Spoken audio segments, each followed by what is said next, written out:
Well, there you see you dressed for the day, a very black day in Newcastle United's history. Definitely, you know, it's come to what nobody wanted Kevin Keegan to resign yesterday. I think we don't normally speak for the fans, but I think we are speaking for the fans today, because I think if I were a Newcastle United fan that's happy that Keegan's gone, then I'd be extremely surprised. Yeah.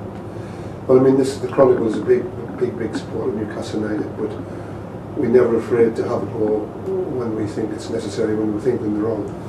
And we certainly must think we're in the wrong. You know, we've got get out of the headline tonight, get out of tune. You know, and it goes on and on. Men who force keep to go, black day for United. A super piece from the editor, a comment piece there, very fair. The editor keeps telling us it's a season ticket holder.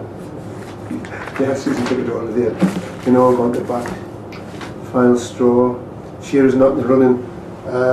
You know, I've written that story. I mean, you know, I travelled down on the train with her on Saturday to London, and his passion for the club's so much in evidence. But you know, I don't think he'll come back while these people are running this football club. Turning inside, you've got it wrong, Mike. Comment by Alan Oliver. That's me off his Christmas card list. Blog on the Time, 30,000 people read your blog, Lee. I know it's the most popular individual blog in Trinity Mirror. It must be off the map, is it? Well, it's been melted down the last few days. I mean, the 30,000 is actually just since the transfer deadline days. So yes, you know, I mean, 30,000 is a staggering amount of people to have a look at it. And you know, there's been so many comments, and you know, we've tried to print them all, but most of them are saying the same thing. You know, you know, in disarray about Kevin Keegan, you know, resigning or potentially resigning up until yesterday, and you know, now he's gone. You know, it's just the comments just keep coming. You know, and we're happy to receive them. So yeah, you know, I've covered this football club now for 29 years, and I've never seen the fans as angry as they are at the moment. You know, I think Mike actually had a choice between Kevin Keegan and Dennis Wise, and he's chose Dennis Wise, and he's made the wrong choice. You know, I'm going to send Kevin a text. You know, I think people saying that he's finishing football. I don't believe that. I've seen him. You know, I remember the day at Arsenal when it was his first away game, and he came back and he looked around the Emirates. He stood at the dugout, and I could just see, this is what I've been missing, because you know what I think of the Emirates, fantastic. And he said, this is what I've been missing while I've been in the South Circus, and it's right. So I mean, you know, where do we go from here? I mean, you know, once the dust settles, Lee, the bottom line is Newcastle United's got a squad of players that aren't good enough. Sorry, the strength of the squad, the depth, is not good enough for the rigours of the Premier League, in my opinion. And now that Keegan's gone, I think Newcastle face a relegation fight.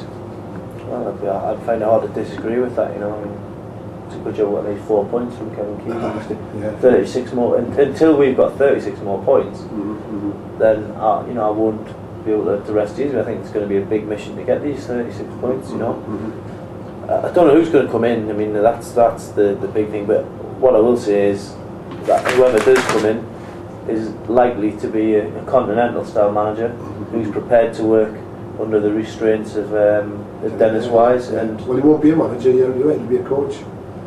Funny enough, I don't know whether I've underplayed this, but you know, we've had a few calls about Zico. Nick Martin. Yeah.